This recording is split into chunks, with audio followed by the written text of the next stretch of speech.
Today I'm going to cover various subjects with you. It's going to be all around how Williams Formula One team and their technologies can be transported and transformed into industry in different sectors. The first one I want to cover with you is the efficient use of machinery and the impact of data availability. How has better access to real-time data changed the way we optimize machines and systems?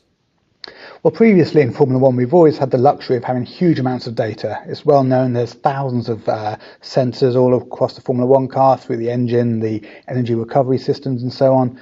And that's always made it very easy, comparatively, to analyze that data and to make informed decisions based on that data. In the past, you get other systems where you'd love to have that much data, but it hasn't been possible. And in my career, many years ago, it was always difficult to get the data and the information that you needed to make informed decisions. However, as we all know, in recent times, there's so much more data available, and with cloud usage, there's huge amounts of data available in the cloud from many sources.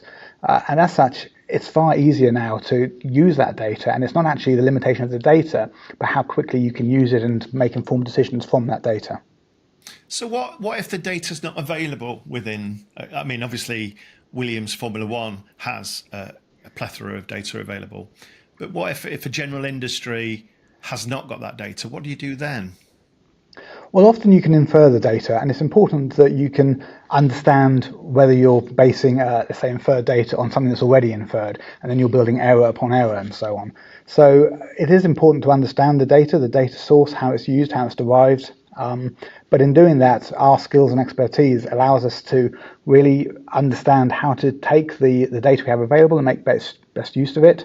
But also, it allows you to understand what is the data that's missing? What is the key that if we can obtain this additional sensor, for example, by taking that data on board, we can then open up a whole range and array of data and information from that sensing system. In terms of real-time data and how it helps optimize some performance and performance predictions, what are some of the external factors that can now be included, like weather or things like that? What can you give me an example? Absolutely. There's as you know, in Formula One, they have, as you said, they have the weather condition, which is obviously an input to their models, but also in marine applications, for example, taking data from tide tables and understanding prevailing wind conditions and so on can really give you an indication as to how your efficiency might be affected in the operation of a battery-operated ferry, for example, and that allows you to then make best use and efficiency of the energy that you have available to you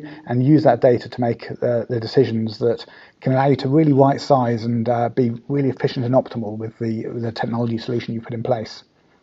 So things like weather and road conditions, for example, with a vehicle, they can have a massive impact. Exactly, yes. And many road cars, automotive cars these days, as you know, they're all connected to the internet, and as such, your Google Maps, for example, looks at the traffic conditions in real time and uses the devices that are on people who are stuck in the traffic to understand there is in fact a traffic jam. So that data is up in the cloud already. But additionally, when you understand the topology of the route that you're taking, for example, inclinations and gradients, and also, as I said, wind conditions and weather conditions, and then potentially how long ago the weather was wet as to how dry the road may be. And you can also continually learn and educate and inform these models so that they become more and more accurate in the future. So coming back to data then, what's the biggest challenges that you see when using data from so many connected systems? And a secondary question is, to throw a secondary question at you, can you do some specifics around ownership and privacy?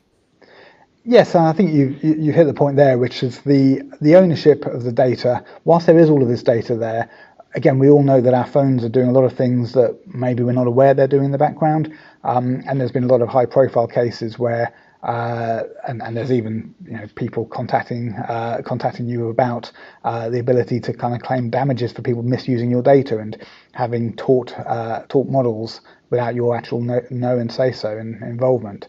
But for sure, the ownership and the privacy is important and is something that needs to be considered in contracts and when you set up this data effectively. It's those systems and whilst all this data is there and available, it doesn't mean it's actually free for use by everybody, and you have to have clear guidelines and operational understanding of the data and the source of the data to ensure that you're using the data in the manner it was intended to be used.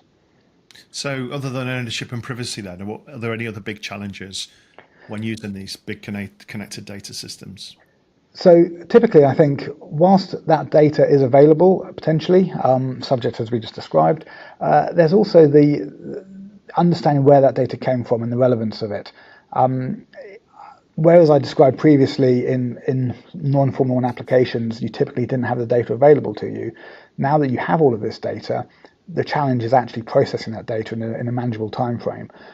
So whilst there's gigabytes of data in the cloud, you have to really get close to very quickly and efficiently honing into the part of the data that you need that's going to give you the information that you require.